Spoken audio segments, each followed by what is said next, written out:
Good evening, everybody, and welcome back to Chit Chat Podcast. And we're back another Sunday for our Domestic Violence Awareness Sunday, our Purple Out Sunday. So, welcome back if you're joining us again for another Sunday. Last week was a great Sunday for our Pink Out.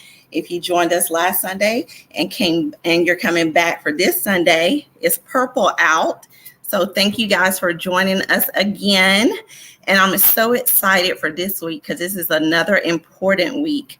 Last week was important, but this is equally important this week as we're taking awareness for domestic violence and another important awareness for the month of October. As you guys know that women and children are affected by this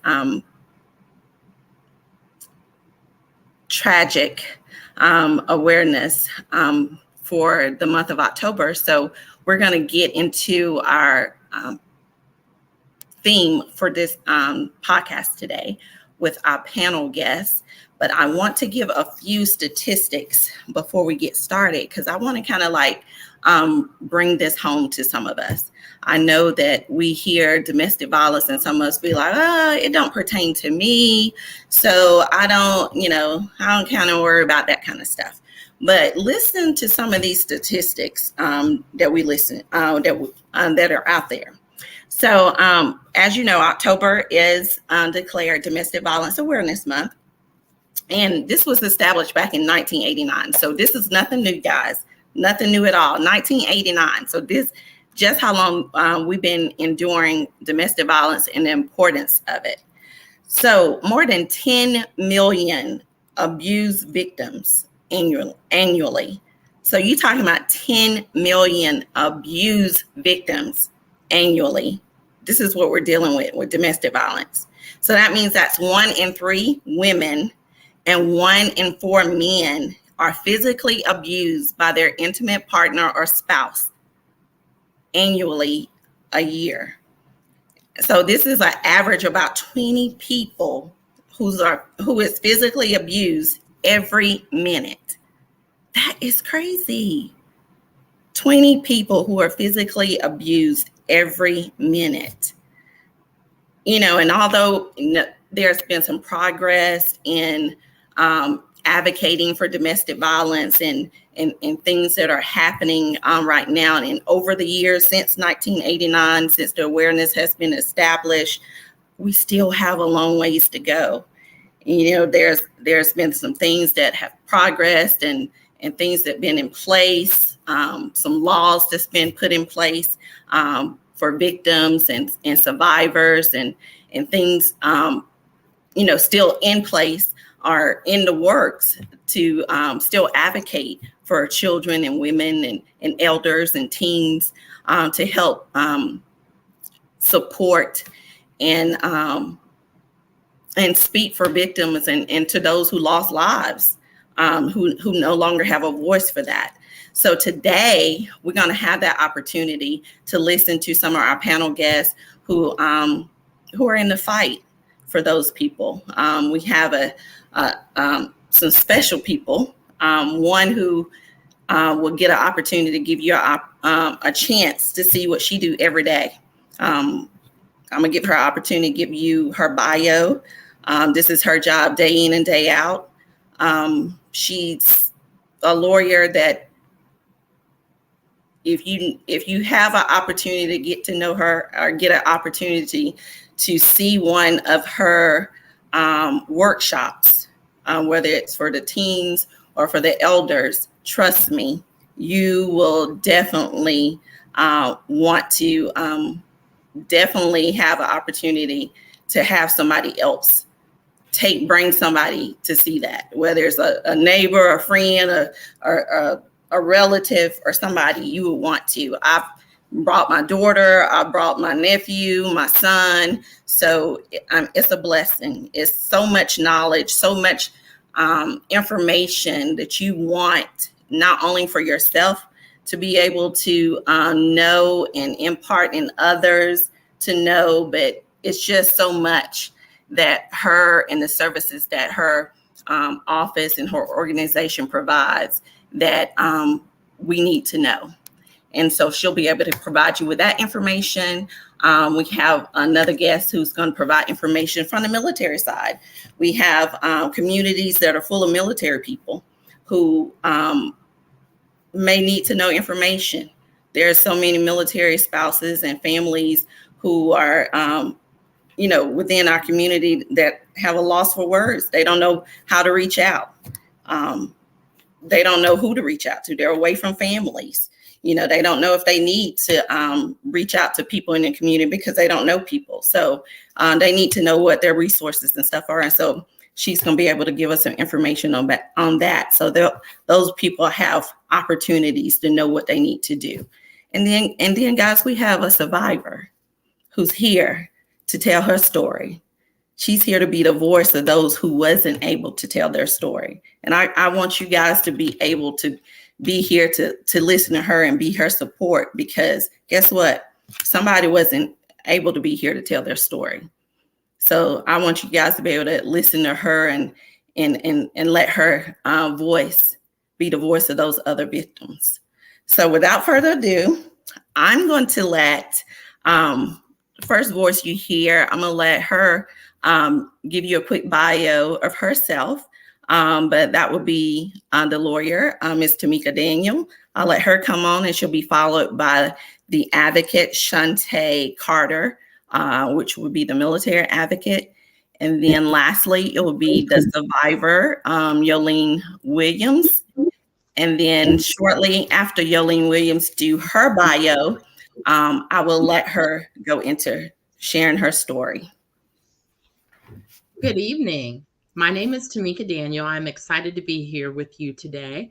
I currently serve as the Deputy Director for the Georgia Legal Services Program. Before becoming a member of the executive team, I was in the trenches, fighting day in and day out, helping victims of domestic violence to find safety, to find freedom, and to find their voice again.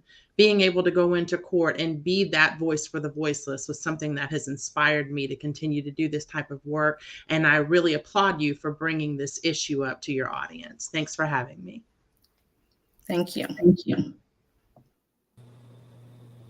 Okay, Shante. Hello, I'm Shante Carter.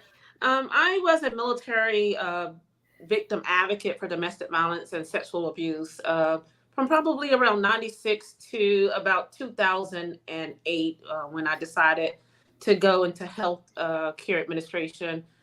But as an advocate, I spent time with civilian personnel who responded and advocated for victims of domestic violence and sexual abuse, as well as with legal personnel, law enforcement personnel, and also civilian social service agencies providing resources to those victims. So again, that was from about 96 to 2008 in the capacity of adult domestic violence as well as child abuse as well. And once an advocate, always an advocate, just continue to be just very involved with community outreach as well with prevention and intervention for those victims as well.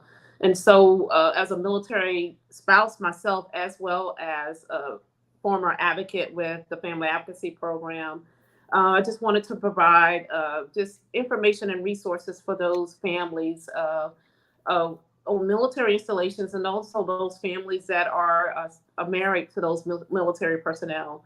And I just want to say that it happens to both men and women. So I had the opportunity to work with both male and female service members and civilians. So I just want to share that today as a panel member. Thank you. Thank you.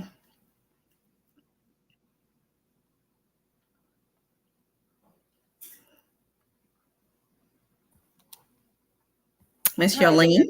Yep, sorry, I was getting unmuted. So I'm Yolene Williams. So I am by classical education. I'm a registered nurse, but I am also a survivor, a mom. So I want to be able to tell my story today and hope that my story can help inspire or help others in any way. Thank you. And before we get into that, Yolene, I wanted to share, I know that the 2023 domestic violence theme is everyone knows someone. And Yolene and I actually got the opportunity to meet last year. Both of our sons committed to play football at Yale. And so we became football moms and sisters and became really close. And I had no idea that my sister was a survivor. And we got to talking and sharing, and of course, the motherhood brought us close. And one day just got to sharing some, intimate details as mothers, and, some things that our sons, got close and were dealing with. And a topic like this came up. And I had no idea that my sister had endured that. And then this opportunity and this platform came up. And I asked her, would you like to share this story? Would it be okay for you to share this story? Because you never know if things like this would trigger anything. And I want it to be okay for her. And she was like, I would love to. So I was like, oh, great. And I was like, work it out, God. Mm-hmm. So I am so glad that she's able to share this story today. So I'm going to open the floor to you, my sister. The floor is yours. I appreciate that. Thank you. And thank you to everybody who's on and listening. It's such an important topic. I'm really happy to have this opportunity. So Shan, I really appreciate you giving me this opportunity to be able to tell my story, because it's liberating. I'm here speaking because I want the stigma of domestic violence to stop. The shame of it all leads to silence, and that silence only empowers abusers. So I am going to talk about some of the shadows of domestic violence. How things look on the outside are very often nowhere near what's really going on the inside. Sometimes we don't tell what's going on inside our homes because of a belief of belief systems from how we were raised. Sometimes we don't tell because of embarrassment or fear or any combination of any of those things. I was inspired for the first time to tell my story by my really brave friend, Nicole Beverly, who is a survivor. I hope that my story can help someone else get out of their situation and be safe, and for children to be safe from harm, embarrassment, and fear. So I am a survivor. I met my abuser in 1994. We started dating seriously in 1997. Like most couples, we had fun and good times. Early in the relationship, I noticed that he would easily get really angry about little small things. Foolishly, I attributed that to having a strong, passionate personality. He would yell, curse, name call over any issue that bothered him. And I usually just stayed on eggshells and was uncomfortable so he wouldn't get angry and I wouldn't have to be embarrassed or humiliated in front of others. These were huge red flags that I ignored, or I excused them as something else. In 2000, we got married. He quit his job 3 weeks before the wedding because he was mad at the manager. I mean, he literally got up and just walked out in the middle of the day. I had a good job. He said he would get another one once we returned from our honeymoon. But he proceeded to just have a series of excuses why he could not or would not. He had a felony conviction from when he was a teenager and stated this was the reason he could not get a decent job. So he was going to start his own computer business. He did that for a short time. But he actually really had no job or small, poorly paying jobs over the next, get this, 18 years. 18 years, while promising to work on poorly planned, failed, or false entrepreneurial ventures.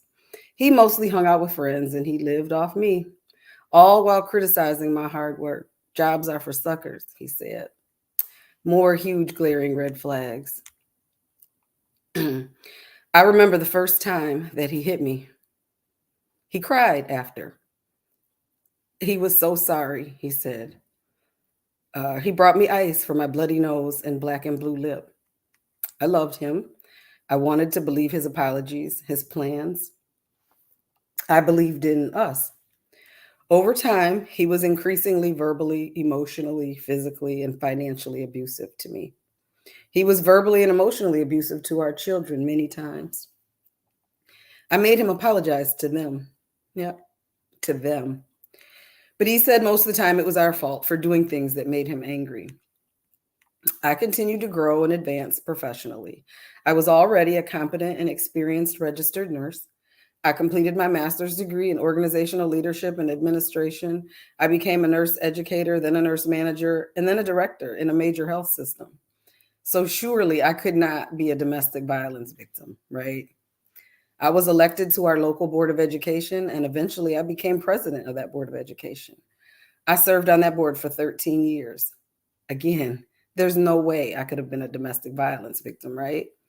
Because since I was such an educated woman and a solid leader, I would have been able to just get up and walk out if that was the case, right? I would have just left. Don't people like that just leave? Why do they stay? Those are all the questions we hear all the time. All of my successes were too much for him over time. He told me I was only good as a nurse or a board member, but I sucked as a wife and a mother. Anything awful he could say to tear me down.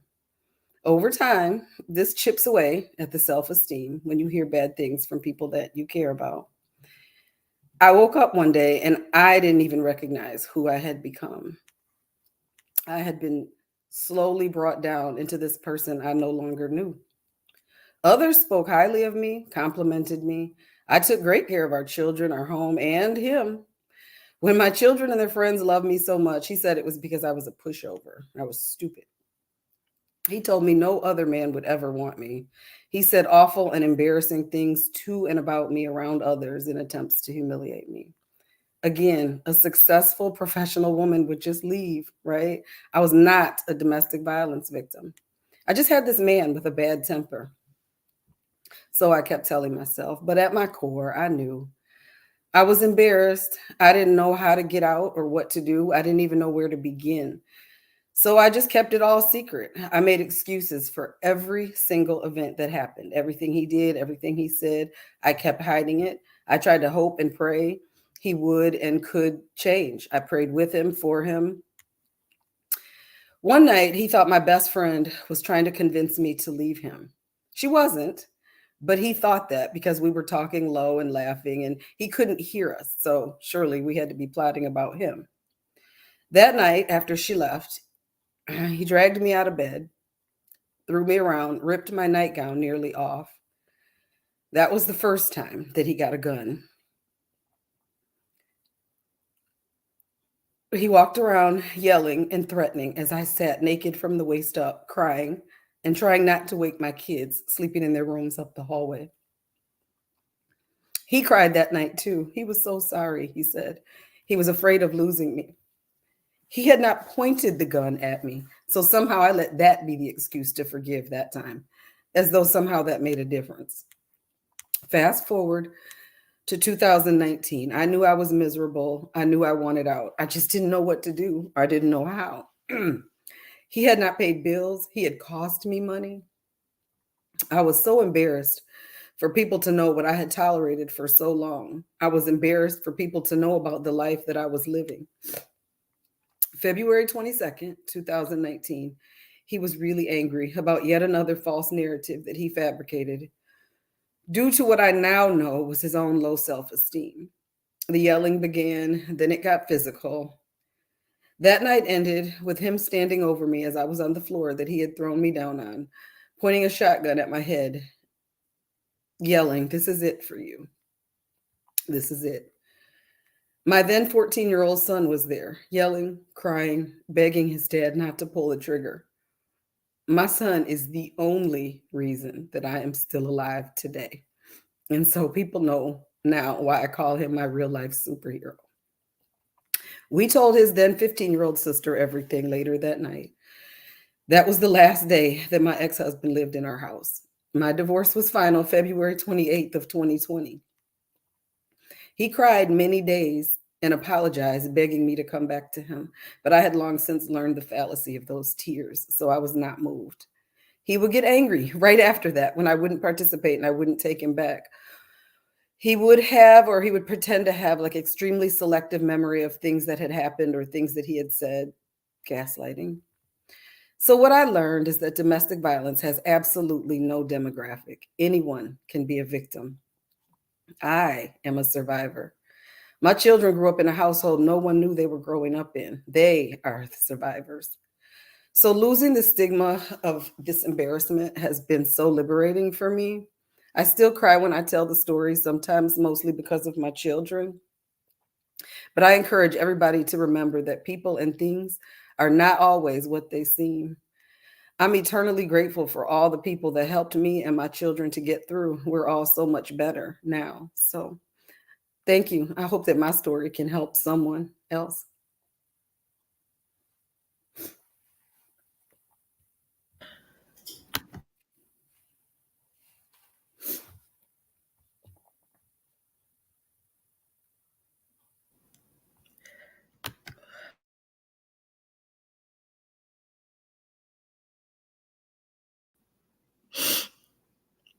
I'm just at a loss for words. I don't know, like, I don't even have the words to say. But thank you. Thank you for sharing that, because somebody needs to hear that. Somebody that's struggling right now, that's probably in a situation that's similar or even probably worse. And they need to know that they too have the strength to either do something, or get some help. So thank you for sharing your story. Thanks And for I'm having me. so glad that you're here to even share that story. I am so glad you're here to share that story. Me too. Thank you. Oh my gosh. Whew. Okay. All right. So that leads us into having our other two people on here. I want you to stay on because we're going to engage in some questions from our podcast audience, because I know people probably got some questions. And we did have someone, Tanya Champion Rollins, did say, thanks for sharing, Yolene. You are courageous and you are a hero. I love you, sister. So someone else says, thank you for your story, Yolene. You're a superhero too. Love you. They said, Cheryl McClendon said, thank you for your courage and your strength. So I want to share those comments to you because people are thankful to you for sharing those, for sharing your story. So I want you to know that. And as they coming in, I want you to make sure you're reading those comments as well. So I want you to stay on as we're bringing the other panel members back on. Others, thank you, Sharon. Thank you for sharing, Yolene. Love you, cuz. Jay Washington, thank you.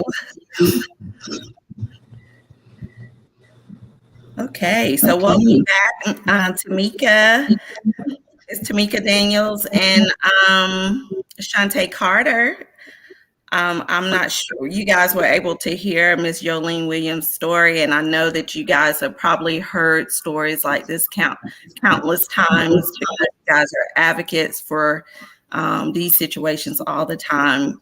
Tell me, first, Tamika, tell me, after hearing Yolene's story, tell me your feedback. And from hearing this story, give me your feedback. Ms. Williams, let me start by saying thank you for sharing your heart with this audience. I can hear the tremor in your voice as you tell the story, and it takes you right back to that moment. I have sat across the desk from women in your shoes year after year after year and heard stories like this, and know that you are getting stronger every time you tell it. And you are definitely a blessing for those who are just on the cusp of trying to make that decision of should I stay or should I go? And one thing that you said is so important that I have shared with my clients for years. People always ask, why does the victim of domestic violence stay? Why didn't she just leave? I wouldn't take that if I were you. I wouldn't tolerate that type of abuse. No victim wants to be victimized. There are so many reasons why women stay in abusive relationships. Maybe it's financial. Maybe it is fear. Maybe it's for the protection of their children. You cannot judge someone in that situation until you understand all of the ramifications that come from leaving a domestic violence situation.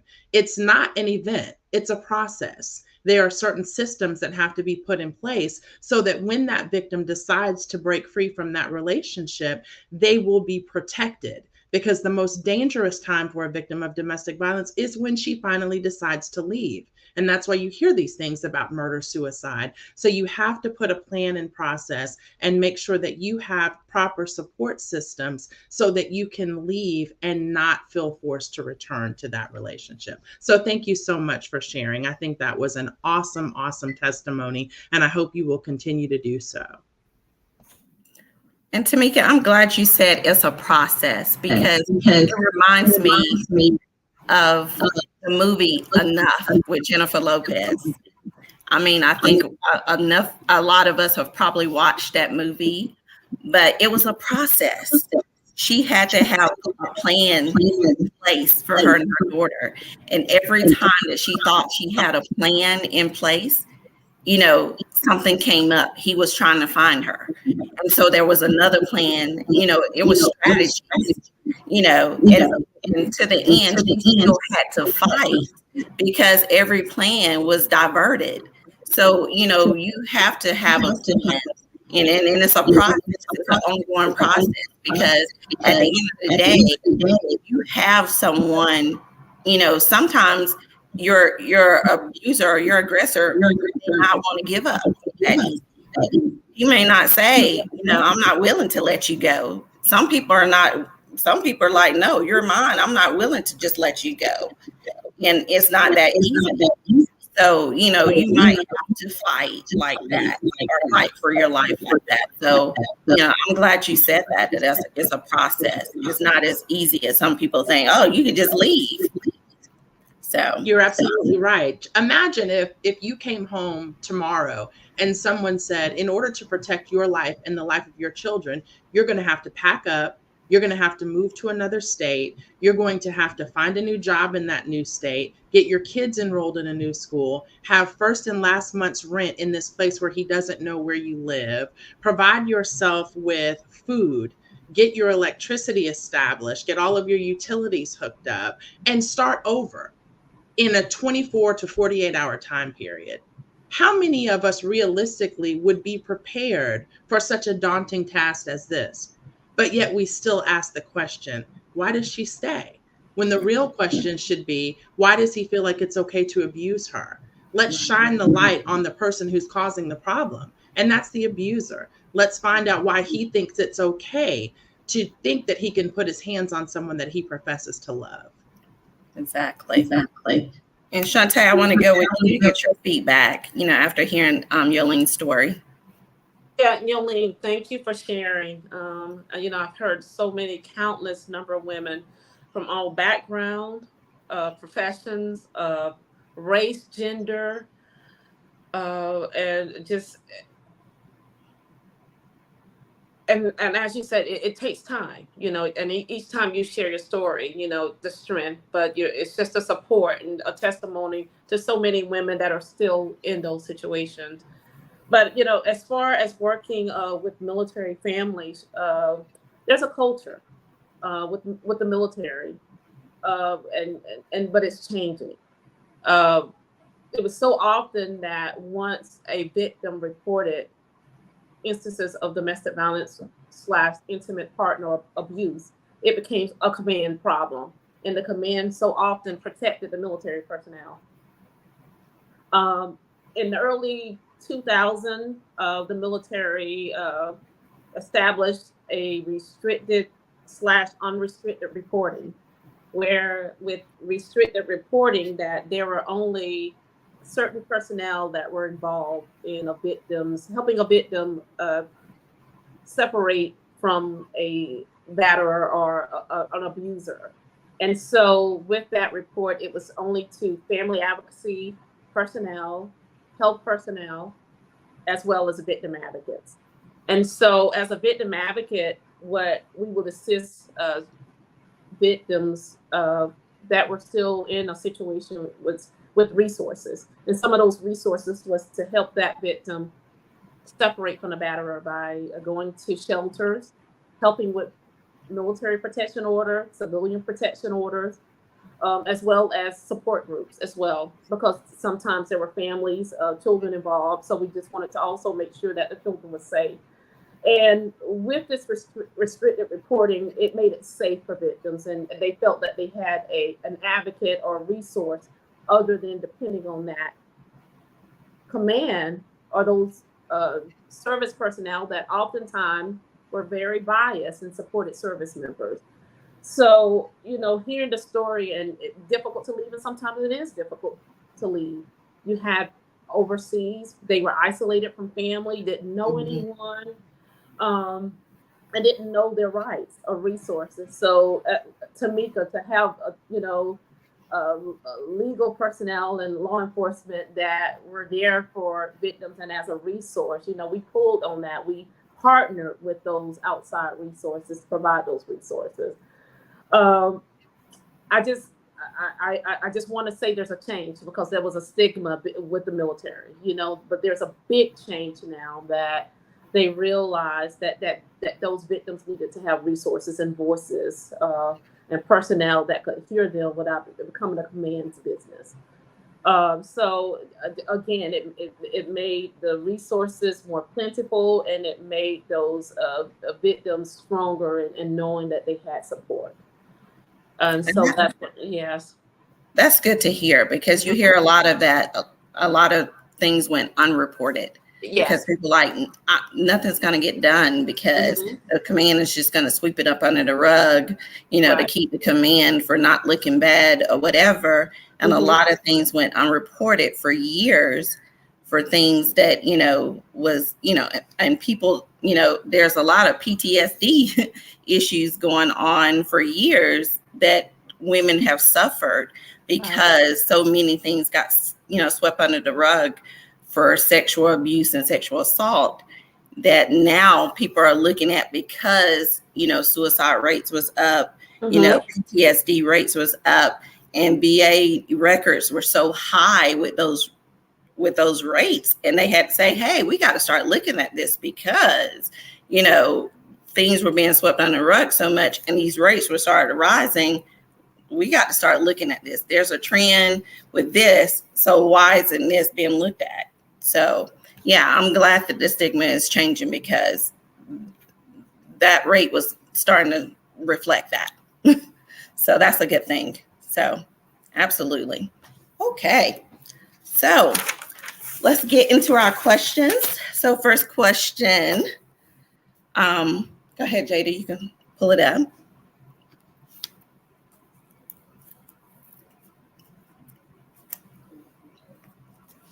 All right.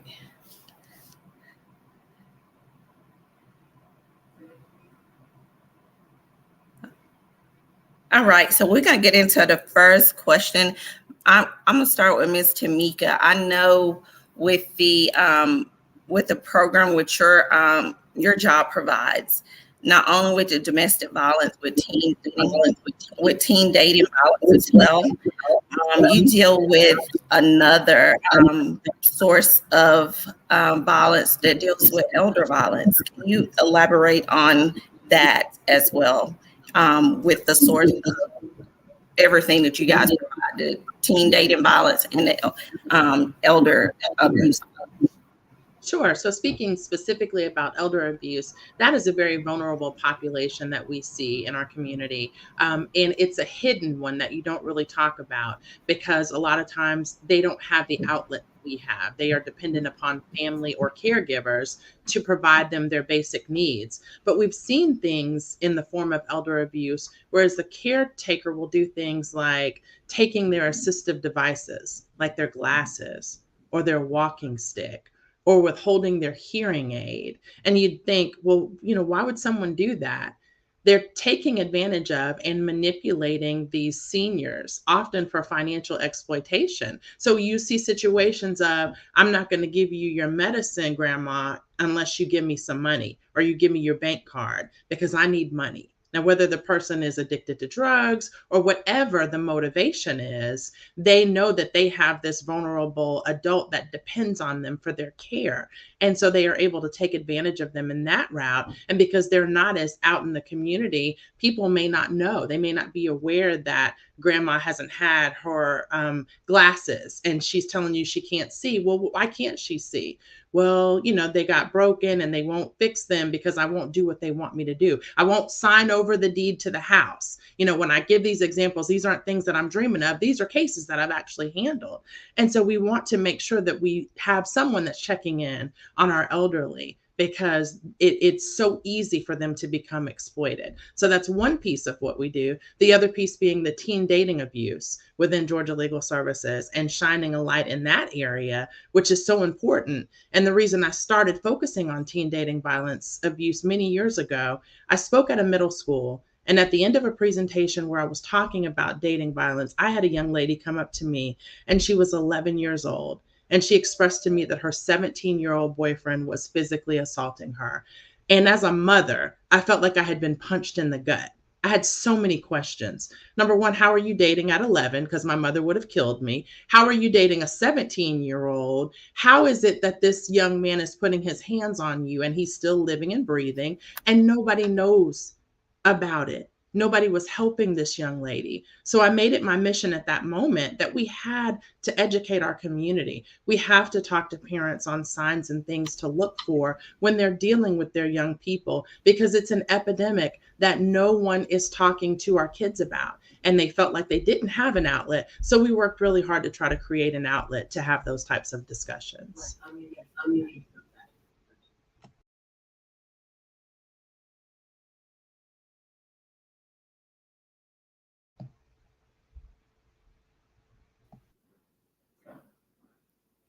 The teen dating violence is so important right now, because I've seen a rise.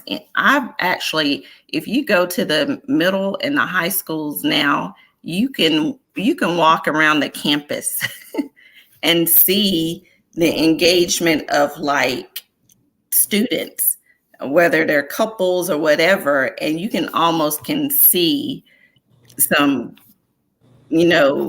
details of, certain things that can tell you that there's some little altercations or some little couple interactions going on that, that makes you kind of concerned. But that's always been a concern for me, because I've lived the teen dating thing before. When I was dating, when I first started dating, because I had an abusive boyfriend when I was younger, and I hid it from my mom, and she didn't know for 2.5 years. And so, I that's one of the things that I was always scared for my daughter. Like, I don't want her to ever have an abusive boyfriend, because I dealt with that. And so, and I've always told her, like, look for the signs. If he's controlling, that's not cute. I don't want him buying you anything. That's not cute, because that's a form of control. And if he thinks y'all gonna dress alike and all this kind of stuff, that's not cute. So all those things back in the day when we thought it was cute, when he was buying me the matching the beepers, when I thought that was cute and all that kind of stuff, that was not cute. That was just a form of controlment that he was doing, and all that, and all my friends thought it was cute and all that. It wasn't cute. So it was just all those things that, we was blinded by, and it was just a form of controlment. And I hid all that stuff from my mom, to a point where it got to the point where my mom had to know, because it was, I had to have hospital treatment, and she had to do things where, we had to get a restraining order. So yeah, it's important. We have to talk to our teens about that, and let them know the signs where they're not painting red flags white because they think certain things are cute, because they're not. But Shantae, so I want to get to you, because I know that the military family advocacy provide some services for our military when it comes to like domestic violence, and services to our military families and children. So can you elaborate on some of the things that they provide for families and children for those services for the community? Yes, as I mentioned earlier, it is a response to domestic violence, intimate partner abuse, child abuse as well, and it also have public services. such as public awareness campaigns, education, and support. Okay. Parenting, we also offer parenting support, and that's at every age and stage through the New Parent Support Program, because it begins with education and preventing those acts of violence, safety planning and advocacy and support for victims of the abuse, and also clinical treatment for abusers as well. So, we often sometimes neglect the batterers and the perpetrators in the situation, but it's so important, especially if those families are going to stay together as a unit, that we're providing those treatment options and those things that will prevent it. And sometimes it's money situations, so it might be a financial circumstances. It might be just a need for marital counseling and also parental counseling on how to be a better parent. So some of those things. And also stressors from the job. With the military, at one point, we had a lot of deployment. So you had these service members that were going away, coming back after months, and you have spouses that remained in the home, became more independent affairs. Sometimes it was the infidelities. And things as simple as sporting events. We saw that during the time of Super Bowls and different sporting events that we had a heightened number of those situations of when the domestic violence was heightened in the home.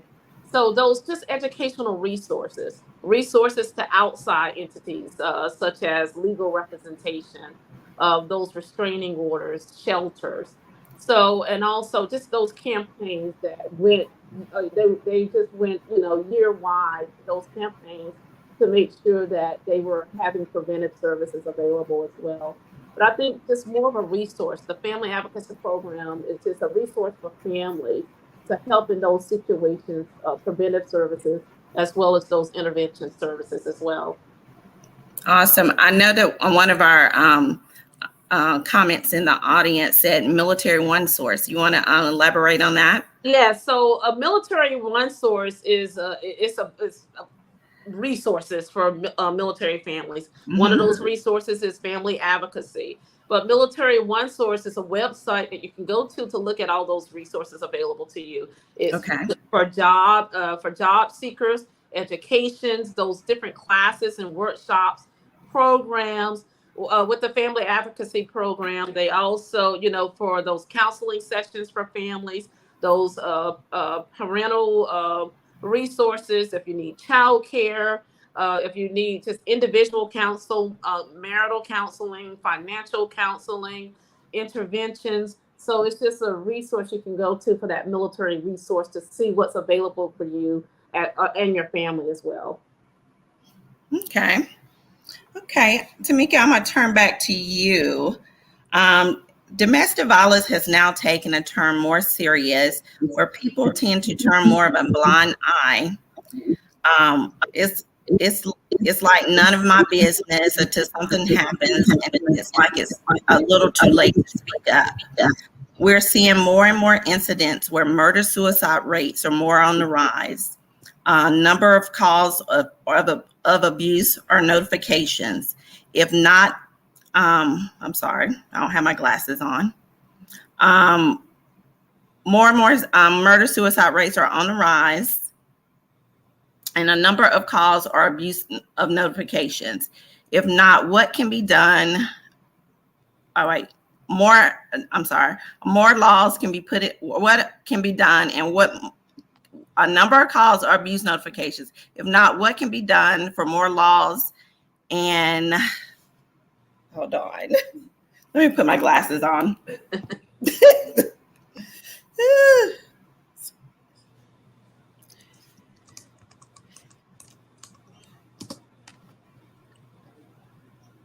Okay, domestic violence has now taken a turn more serious, where people tend to be more taking more of a blind eye to it.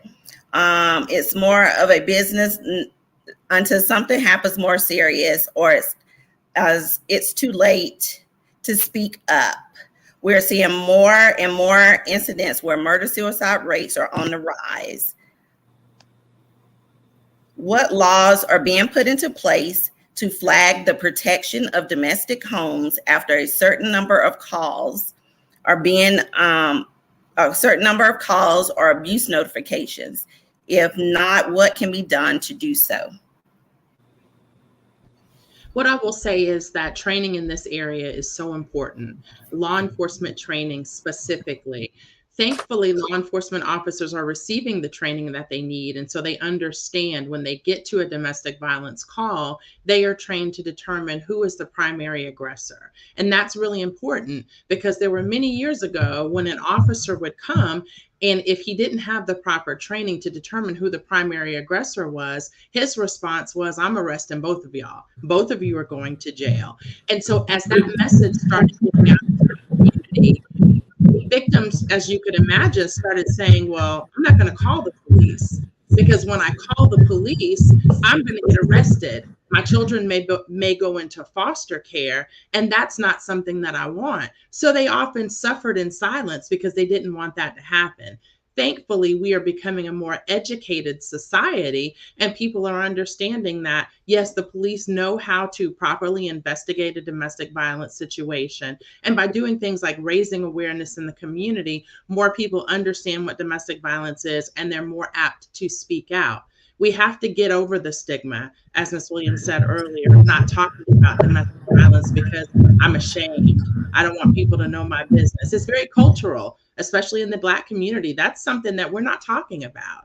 But, we have to get the message out, and we have to let people know that it's okay to speak up, because we don't want you to be one of the statistics in the murder-suicide category. We want you to be a survivor that's here to tell the story and prevent possibly future domestic violence events, either with that particular abuser or with others, because people were empowered by hearing your story.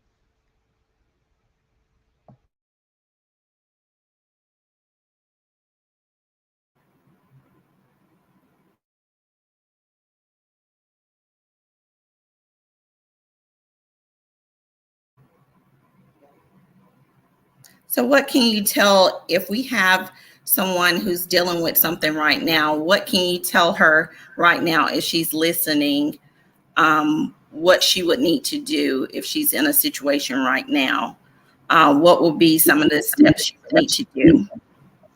First, it's important to speak up. We have the number for the National Domestic Violence Hotline, which is 1-800-799-7233. Now, that's a 24/7 hotline that will connect any victim of domestic violence with a local shelter in their area. Unfortunately, there is a huge misconception about what shelters are. When you hear shelters, you think of the old 80s movies of, a woman and her kids on a cot in a big gymnasium with a bunch of other strangers that they don't know. But what the reality is, these domestic violence shelters are like homes. They are a safe habitat for a woman to flee with her children. And it's not a cot in the middle of a gymnasium. It is actually a place where they will assist you by getting counseling. They can assist you with finances. They can help you find other employment. They can help you relocate to another community. So I would implore you to reach out. Not everybody contacts the police. We realize that's not always going to happen, but there are agencies like domestic violence shelters that you can contact without having to go to the police that will help you start your safety plan. Remember, we said it's a process, not an event. And you get your safety plan in place so that they can help you exit that domestic violence relationship. Protective orders as well. That's a really good place to start. Ms. Williams, I don't know if you ever had to go that route, but getting a protective order, that's a court order where the judge says this abuser can't have any contact with you for a period of 6 months, 12 months, whatever your jurisdiction allots. And if he contacts you or if he violates that restraining order, he can be arrested. And sometimes that is the protection that an abuser needs to have in place in order for him to understand that the victim is serious and she's not going to tolerate it anymore. The threat of jail often causes people to act right. That was going to be my next question. Is a protection order worth the protection of a woman from her abuser? Because sometimes people think, at the end of the day, let's just say this, it is a piece of paper.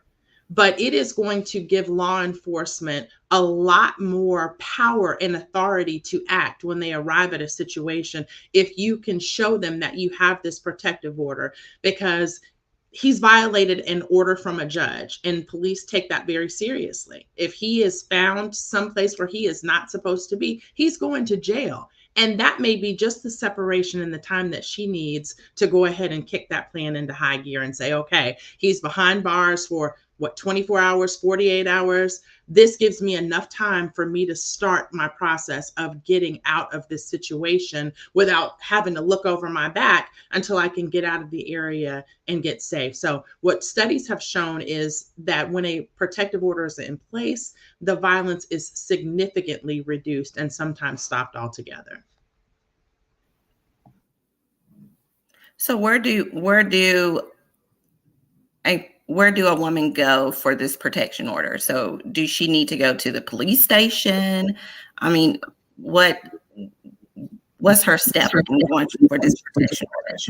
The step one for the protection order, if you're not aware of what your local area covers, it's going to be calling that National Domestic Violence Hotline, because that will connect you with the domestic violence shelter that covers your part of the country. And that's generally where protective orders start. It gets frustrating for victims because sometimes people think, well, just go to the police if you want to get a protective order. The police can't give you a protective order. And so when you send a victim on a wild goose chase, sometimes they get frustrated and they give up. So it's important that we link you with the correct services. That 1-800-799-7233 will get you completely connected with your local domestic violence shelter, who will then start the paperwork process for you. If you are a military spouse, you will go through family advocacy, because they can help link that as well and connect you with an attorney who will represent you, often free of charge. Georgia Legal Services doesn't charge anything for our services, and we go into court every day to represent victims to help them get that protective order that they need.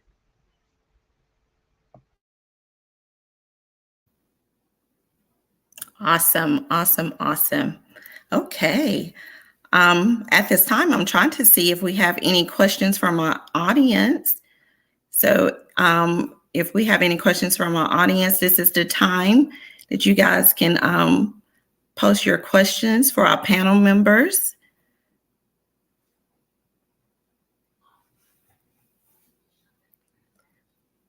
Okay. And so, and I'm going to go to the last question for Shantae. So, the Family Advocacy Program, how does it work for you guys when it comes to what does it provide for you guys and what it does for your community for the military? What all it does? Okay. So and Mrs. Daniel, she presented some of those resources available. So as an advocate, first of all, to assist with those military protection orders, those civilian protection orders as well, if it's to find those local shelter if housing is needed, provide that as well as support group and counseling for victims as well. So it's kind of the liaison between the commands and all those agencies to just assist that victim through the processes. So we hold your hand, we guide you, make sure you're safe, because probably the most dangerous time is when a victim is trying to leave. So we're just making sure that that person is safe, and the safety planning, to provide the resources, is to contact families that's out of town. So you're basically holding that person's hand and walking through that process. If they decide to stay, to make sure they have the resources, and that they remain safe in that home. So it's just basically all the resources available to help that person get out of the situation, and also to help the family heal as well, because not all situations are, that we've seen that some families, after having the treatment and the counseling, they were able to be a healthy family, and a productive family, and everyone remains safe. So again, it's the resources that is like the liaison to the military world as well as what those civilian resources are for as well. But I did have one question for Mrs. Daniels. When I saw in my when as a personnel when I was a victim advocate, what I saw that sometimes there was those cultural differences or biases with some of the as far as when a victim would seek law enforcement assistance as well as legal assistance, and even when we presented in court for those criminal situations, that sometimes especially for African American women, sometimes there was an image of being aggressive and strong, and so sometimes there was a difference in treatment and response to her situation. So what are you seeing? Have you seen a change, or are there cultural competencies for law enforcement personnel and legal personnel as far as dealing with different cultures? The USA, we're becoming more diverse, especially with people from Africa and South Asia, just dealing with different cultures. So what are we doing to address that now? It's a great question. So that's one of the things that we do in our trainings that we do for law enforcement officers and judges is we talk about cultural differences and how different cultures respond. And we explain to law enforcement officers that just because she's speaking loudly doesn't mean that she's angry or she's dangerous. That may be a part of her culture, or because she's not speaking at all or she's not making eye contact with you in her culture, it may be disrespectful for a woman to make eye contact with a man. So there are several layers that I think back in the day, people would say, oh, she must be lying because she won't look me in my face. Or, I came in here and she's hollering and screaming, so surely she's the primary aggressor. We're helping them to understand, to better evaluate the situation and recognize that trauma looks different across the board. We don't all grieve the same way. We don't all respond the same to sexual assault or physical assaults. And by teaching people to look for those different signs and take culture and consider the entire person and not just one glimpse of that moment, we think it's making a change for the better. Thank you. Thank you.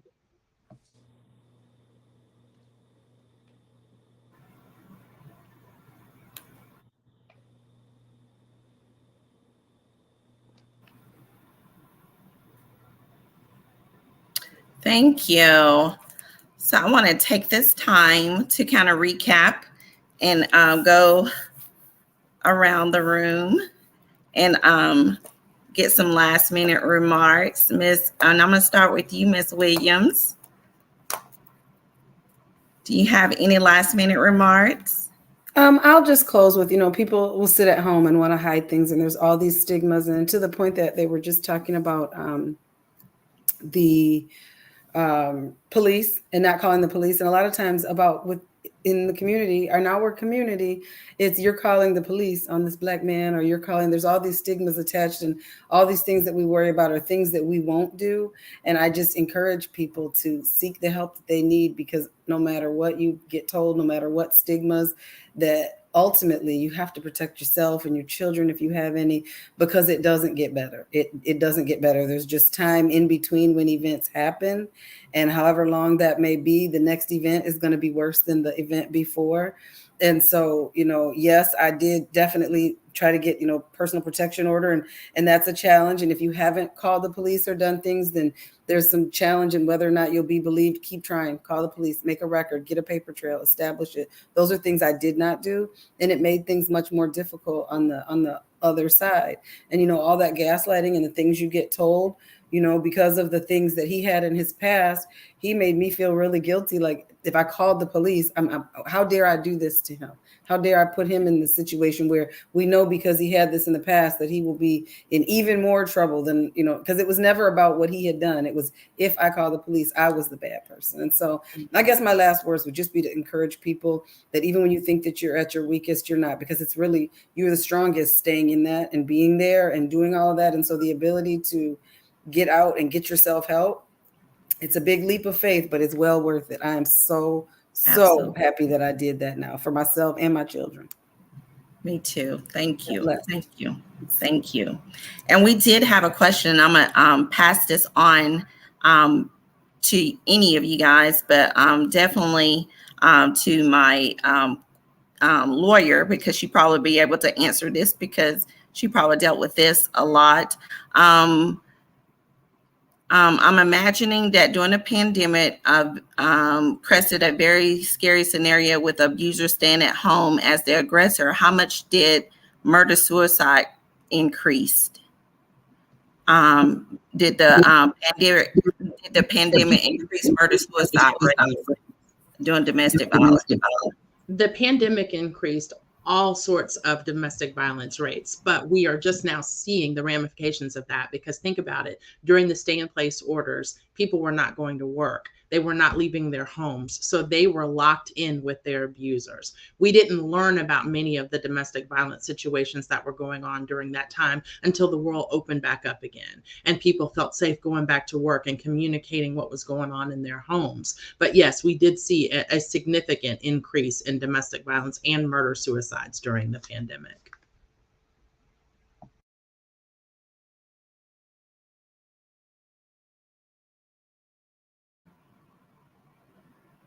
Okay, Ms. Carter, I'm gonna go with you for your remarks, your wrap-up remarks.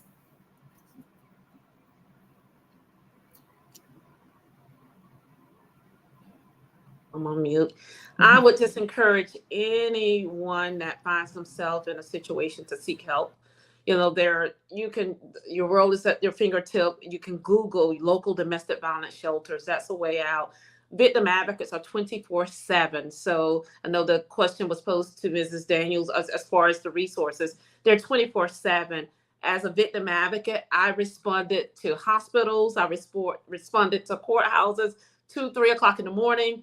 So regardless of the time that they have someone that can meet them, can assist them, can find shelter. The shelters are usually homes within residential areas that are safe homes, and beautiful homes, and we even had transitional homes for someone that was looking to move out on their own, that they can transition from the shelter to transitional home while we're finding resource. So there's plethora of resources there. It's available. So even if they don't contact the national hotline, there's local numbers they can call and they can have an advocate any time of the day or night.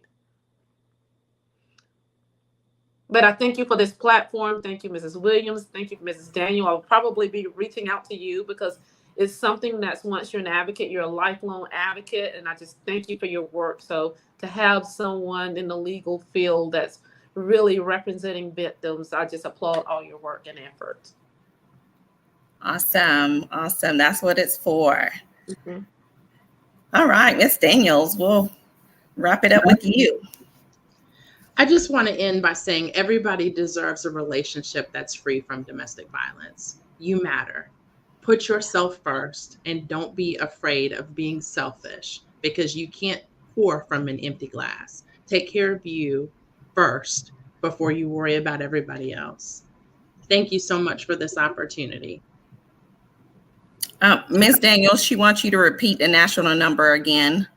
Absolutely. It's 1-800-799-7233. That's a 24-hour hotline that will connect you anywhere in the country with your local domestic violence agency.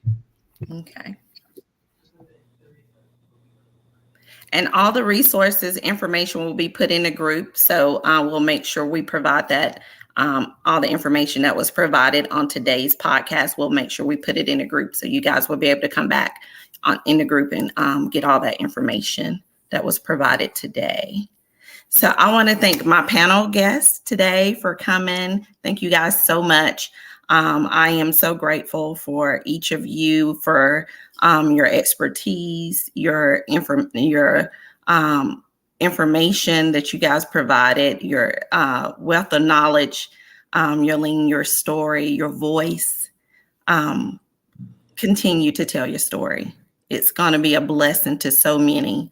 And your strength is going to be what is going to be needed for so many women who are needing that right now. And I'm telling you, it's going to be needed. That's your testimony. Don't silence it. Do not silence it.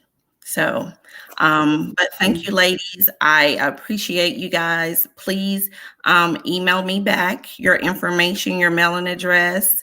Chit Chat Podcast would like to give you guys with something. So make sure you guys email that back to me as soon as possible. But we would like to thank you guys so much for chatting all things women with us at the Chit Chat Podcast. And as always, please come back and join us anytime. We're here Sundays at 5 p.m. each Sunday at the Chit Chat Podcast, chatting all things women. Thank you guys so much. We'll see you guys next Sunday. Bye.